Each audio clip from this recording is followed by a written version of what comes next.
Décrypter, résister, inventer, mais d'abord débusquer la pensée unique néolibérale matutinale. Mathias Raymond d'Acrimède. On se rend compte que le sermon matinal à la gloire du marché ne connaît pas la frontière des ondes. Et au sortir du lit, ou encore sous la couette, c'est possible, hein, à l'écoute de France Inter, de Europe 1, de RTL, de RMC, de France Culture, dès qu'il est question d'économie, l'auditeur a toujours droit à la même sonnerie de réveil. Il y a 15 ans déjà, il y avait un article de Serge Halimi qui était paru dans Le Monde diplomatique qui traitait de ce sujet-là. Le titre, c'était « Lancinante petite musique des chroniques économiques ». Et il était question du discours uniforme diffusé chaque matin sur les radios. Les éditorialistes économiques de l'époque, rappelez-vous, c'était Jean-Marc Sylvestre pour France Inter, Nicolas Bétou pour RTL, Jacques Barrault pour Radio Classique, etc. Et il partageait à peu près les mêmes opinions, vantées de concert ou à tour de rôle, ça dépendait des heures de diffusion, les atouts du marché et de la mondialisation. Depuis, en réalité, peu de choses ont changé. Les chroniqueurs économiques d'aujourd'hui, de 2014, s'appellent Dominique Seux, on l'a entendu, sur France Inter, Axel de Tarlé, Nicolas Bétou encore, Nicolas Dose, Éric Le Boucher, Christian Menanteau ou François Langlais. Ils partagent les mêmes points de vue que leurs prédécesseurs sur l'urgence des réformes, forcément libérales, le rôle de l'État, forcément trop gourmand, l'Allemagne, forcément paradisiaque, ou sur la mondialisation, forcément heureuse. Les crises à répétition, les défaillances d'un système économique et financier qui s'essouffle, l'échec des politiques d'austérité n'y font rien, les mêmes, toujours les mêmes, continuent de pérorer sans plier. Alors les radios se ressemblent.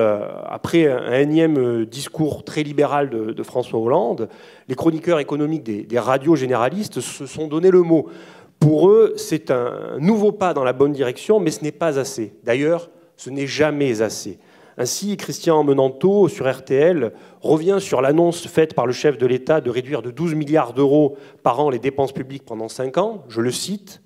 Ça peut vous paraître dérisoire, mais en réalité, c'est un Himalaya. Tout simplement parce que la France est droguée à la dépense publique. Nous en sommes les champions d'Europe. Et toute notre organisation économique et sociale est régie par le toujours plus. Plus aimable, Nicolas Dose, sur RMC, encourage le président. Moi, aujourd'hui, je lui mets 16 sur 20 à François Hollande. Axel de Tarlé, lui, sur Europe 1, applaudit, mais applaudit froidement. Côté mesures, on reste sur notre faim. On ne sait pas comment on va baisser la dépense publique. Maintenant que ce virage social, libéral est pris, il faut lui donner de la puissance, accélérer. Même soutien sur France Info avec Emmanuel Cuny.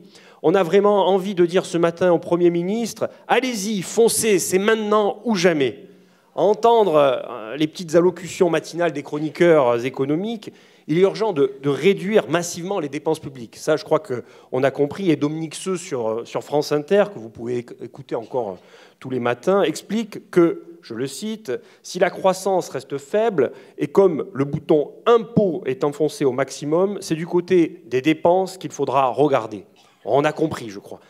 Toutes ces chroniques sont construites sur le même modèle. Plutôt que d'informer sur l'état de l'économie ou faire un débat économique, les auteurs, pourtant journalistes de profession pour la plupart, se contentent semaine après semaine de faire valoir leurs opinions tout en se faisant juges et prescripteurs des politiques économiques forcément nécessaires pour la France. Tous, éditorialistes appointés, experts cooptés, ont alors le beau jeu de prôner la rigueur permanente et de vanter aux auditeurs les bienfaits de la saignée austéritaire qu'on leur inflige. Quelles que soient leurs erreurs de jugement et d'analyse, sans cesse réitérées, et surtout, quelles que soient les conséquences sociales et politiques de leurs préconisations, ils continuent de jouir de la même immunité médiatique. Nous n'avons pas voté pour eux. Et pourtant, ils sont là.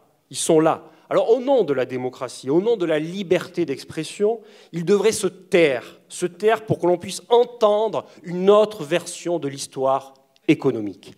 Merci de votre attention. Merci.